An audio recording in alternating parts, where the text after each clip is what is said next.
Hi, boys, and welcome back to day 17. Now, last time we discussed diversification and dollar cost averaging. Those are two one off topics. And today we're going to continue in that vein, and discuss three other one off topics: banks, credit, and the Fed. Wait, what? Why? No! Remember, boys, we're learning about both investing and personal finance this summer, just with an emphasis on stock picking. Banks, credit, and the Fed, they're all important, and they can affect you and your investing. If you have good credit, you can get a lower interest rate on loans, leaving more money left over for you to invest. You're probably going to need a loan at some point in your life for a home, a car, or some other sweet hobby of yours, and you're going to need to get that from a bank. You'll also need to fund your brokerage account somehow, usually from a bank, and you'll need to pay bills, probably from your bank. And also there's this thing called margin. Maybe next summer. Anyway, you're already pretty familiar with banks, but watch that video anyway, and return to this one when you're done. I'll wait.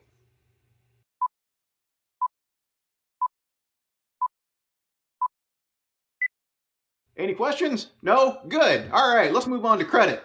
Now, we discussed credit briefly on day one and the virtues of having good credit. In a capitalist society, to get anywhere, you kind of need credit, at least initially. Good credit. I meant to say good credit. Everybody has credit. You need good credit. Without credit, Good credit. it's pretty much impossible. You have a car loan, a mortgage, a credit card, anything. And so you're paying for everything with cash. You don't got the cash, you don't get the goods. Capiche? And we discuss it again on day 6. Yay, shiny new Visa with a $5,000 credit limit. That means you can spend up to $5,000 on the credit card. Now you, being the kind of person that doesn't want that $5,000 going to waste, you go right over to Amazon.com and plop down $3,000 on a nice shiny new massage chair. But you might be asking yourself, what the is credit? Well, the dictionary defines it as the ability to borrow money or access goods or services with the understanding that you'll pay later. Well, what the does that mean? Let's look at an example. When I go to Target to buy my fancy chocolate bar, I can pay for it a few different ways. I could pay with cash, or my debit card, which deducts money directly from my bank account. No credits involved there since I'm not borrowing any money. I'm paying the money directly. Alternatively, I can pay for that chocolate bar with my credit card. That's where Visa loans me the money to pay for the chocolate bar, and I pay Visa back at the end of the month. Credit is involved since I'm borrowing money from Visa to pay it back later. That's why they call it a credit card.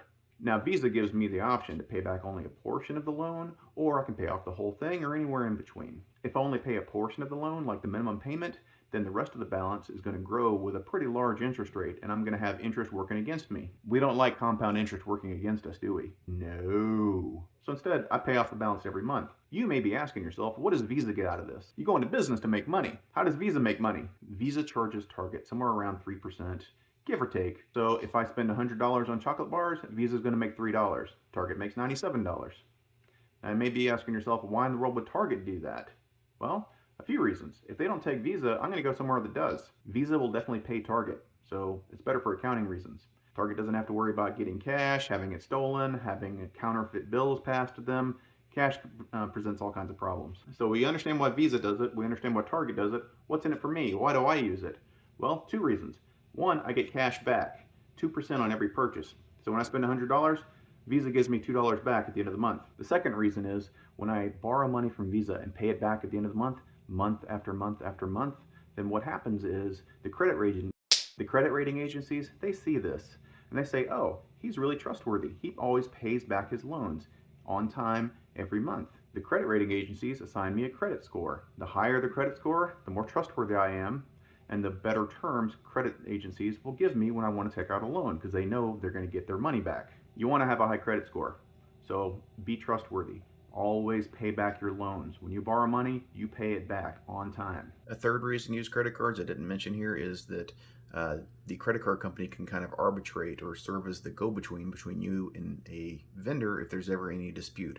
For example, I love Target, but suppose something happened where Target sold me some expired or really bad chocolate for whatever reason. And they wouldn't do that, but suppose they did. Then I would go back to Target, most likely, and say, hey, I need my money back for this chocolate. This chocolate's gross. They would most likely give me my money back, but suppose they don't. Suppose they say, oh no, that's fine chocolate. There's nothing wrong with it, even though we see mold growing on it.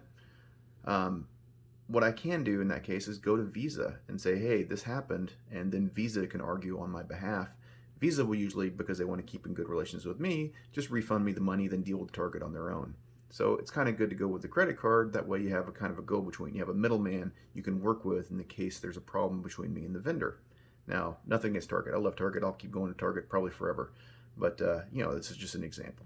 With all that said, go ahead and watch this video and continue with this one when you're done. I'll wait.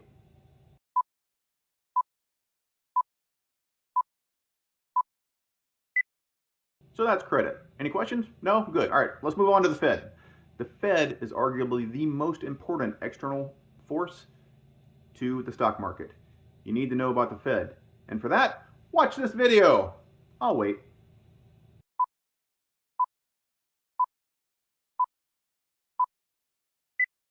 Just know when the Fed raises the Fed funds rate, interest rates go up. That includes interest rates on mortgages, on car loans, on everything, even your credit cards, the interest rates can go up. When interest rates go up, it costs more to borrow money, so people don't borrow as much, so people don't spend as much. When people don't spend as much money, companies aren't making as much money because people aren't buying their stuff. So when the Fed raises rates, companies don't earn as much money. When it looks like companies aren't going to make as much money, their stock prices tend to fall. So, Fed raises rates, stock market tends to fall. But it doesn't really happen like that. Remember, the stock market's always looking to the future. So, when we think the Fed will raise rates, that's when people start selling off stocks. And how do most people own stocks? ETFs and mutual funds. So people start selling off ETFs and mutual funds, in which case what happens?